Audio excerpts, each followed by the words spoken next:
নমস্কাৰ, Mridul Das A to Z চেনেললৈ সকলোকে স্বাগতম জনাইছোঁ। আহকচোন আজি এটা নতুন ৰেচিপি বনাবলৈ শিকোঁ। ঔটেঙাৰ জেলি। ঔটেঙাৰ জেলি বনাবৰ কাৰণে প্ৰথমে ঔটেঙাকেইটা গোটে ধুই ল'ব লাগিব।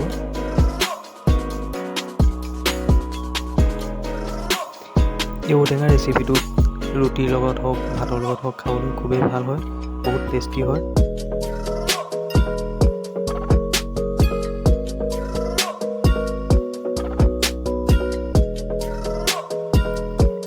ঔটেঙাকেইটা ভালধৰণে ধুই সৰু সৰুকৈ কাটি ল'ব লাগে।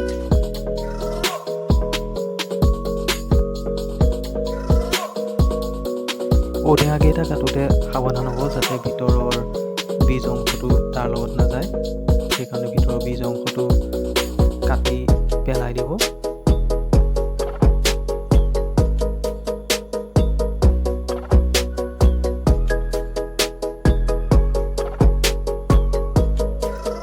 মই ঔটেঙা কেইবাটাও লৈছিলোঁ, কিন্তু আটাইকেইটা ঔটেঙা নাকাটো। 3টামান ঔটেঙা কাটিলে যথেষ্ট ওলাব।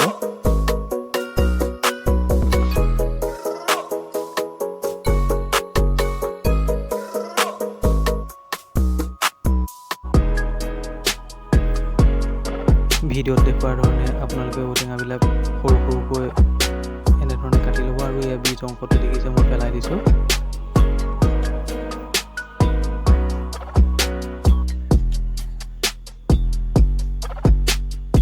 ঔটেঙাখিনি এনেধৰণে সৰু সৰুকৈ কাটি ল'ব। মই ইয়াত মাত্ৰ 3টাহে ঔটেঙা কাটি লৈছোঁ।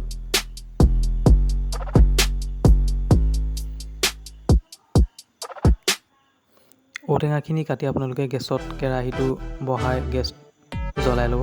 তাৰ বাবে লাগিব আপোনাৰ ঔটেঙাৰ জেলি বনাবৰ কাৰণে প্ৰথম পিঁয়াজ লাগিব, আদা নহৰু নহ'লেও হ'ব, ধনিয়া পাউডাৰ, জিৰা পাউডাৰ আৰু গৰম মছলা পাউডাৰ এচামুচকৈ লাগিব, আৰু অলপ গুৰ লাগিব।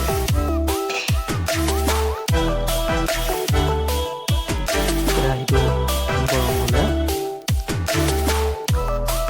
তাত টেবুল চামুচ আৰু 2 চামুচমান সৰিয়হৰ তেল দিব।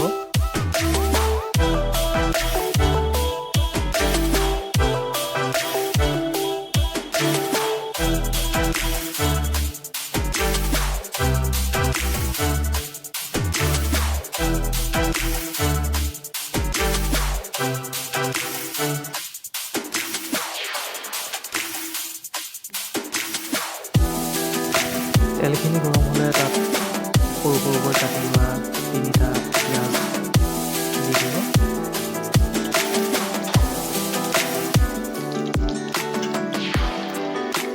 পিঁয়াজখিনি ৰঙচুৱা বৰণ হোৱালৈকে ভাজি থাকিব লাগিব। তাৰপাছত পিঁয়াজখিনি ৰঙচুৱা হ'লে ধনিয়া গুড়ি, জিৰা গুড়ি আৰু গৰম মছলা পাউডাৰ এচামুচকৈ মিলাই দিব।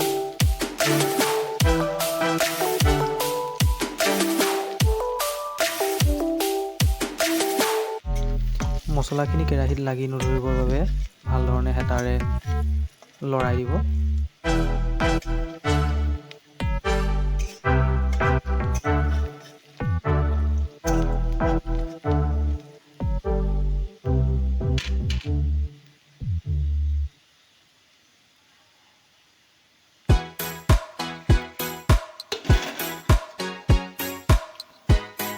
পিঁয়াজখিনি যেতিয়া ৰঙচুৱা বৰণ এটা ধৰিব, তেতিয়া আপোনালোকে তাত ঔটেঙাখিনি বাকি দিব।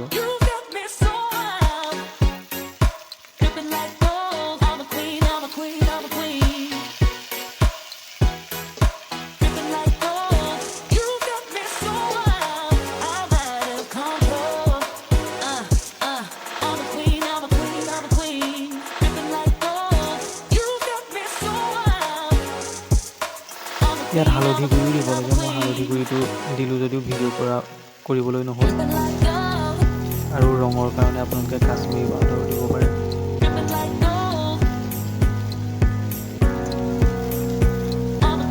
তাৰে ভালধৰণে এতিয়া আটাইখিনি আপোনালোকে মিলাই দিব।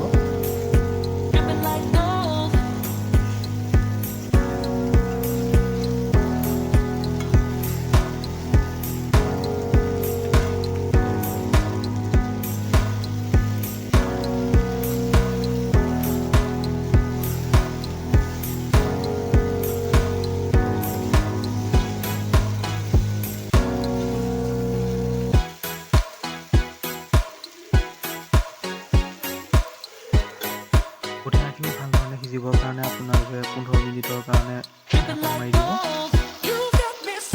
15 মিনিটমানৰ পাছত দেখিব যে ঔটেঙাখিনি অলপ সিজিব আৰু ঔটেঙাখিনি আৰু অলপ ভাল ধৰণে সিজিবৰ কাৰণে তাত অলপ পানী দি দিব লাগে। ঔটেঙাখিনি যিহেতু বহুত টান হয়, সিজোতে যথেষ্ট সময় লাগে, সেইকাৰণে তাত 3টা ঔটেঙাত প্ৰায় 200 ml মান পৰিমাণৰ পানী দি দিব।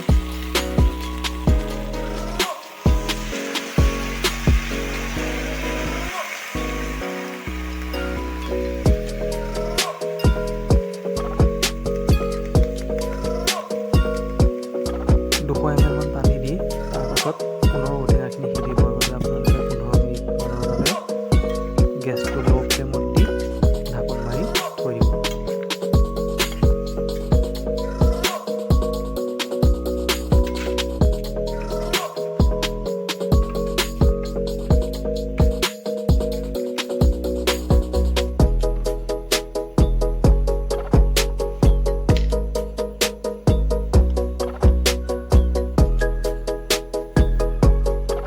তাত এতিয়া মই এচামুচ নিমখ দি দিছোঁ।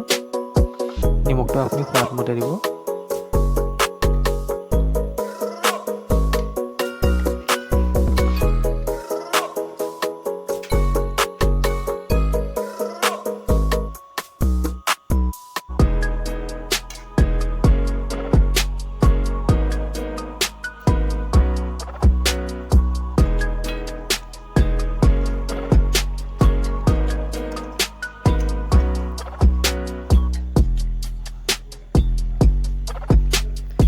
ঔটেঙাখিনি অলপ যেতিয়া সিজা যেন লাগিব তেতিয়া আপুনি তাত গুড়খিনি দি দিব।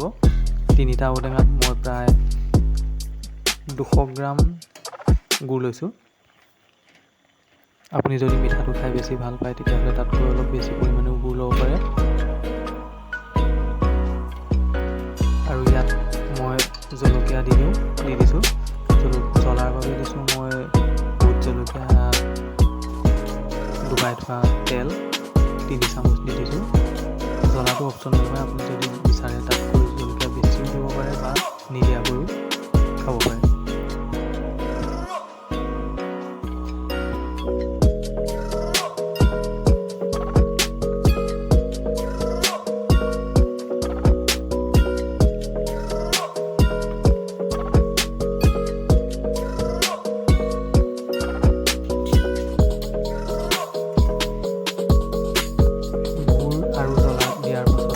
আৰু প্ৰায় 10 মিনিটমান সিজাব লাগে।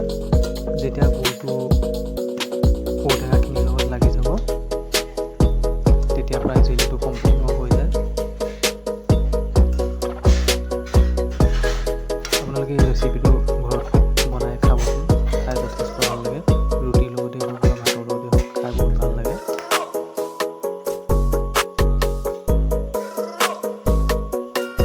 গুড়খিনি যেতিয়া ঔটেঙাৰ লগত লাগি যাব তেতিয়া জেলিটো হৈ যায়। ভিডিঅ'টো চাই যদি ভাল লাগিলে তেতিয়াহ'লে লাইক এটা কৰিব, কমেণ্ট কৰিব, আৰু যদি চেনেলটো নতুন হয় আপুনি চেনেলটো ছাবস্ক্ৰাইব কৰি দিব আৰু কাষত থকা বেল আইকনটো প্ৰেছ কৰি অল অপশ্যনটো চিলেক্ট কৰি দিব। ভিডিঅ'টো শেষলৈ চোৱাৰ বাবে ধন্যবাদ।